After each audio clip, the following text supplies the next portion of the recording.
Hello বন্ধুরা, আমাদের এদিকে 3 দিন ধরে খুব বৃষ্টি হচ্ছে।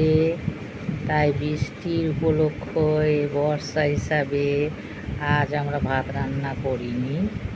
আজ করেছি আমরা খিচুড়ি, সয়াবিন দিয়ে বেগুন ভাজা, আলু ভাজা, পাঁপড় ভাজা দিয়ে আমরা খাওয়া দাওয়া করলাম।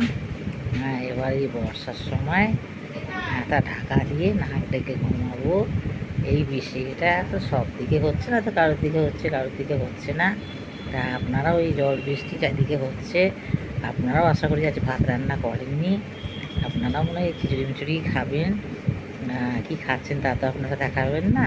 আমি অবশ্য দেখাইনি, আমিও মুখেই বললাম যে হ্যাঁ বর্ষার সময় খিচুড়ি খেলাম।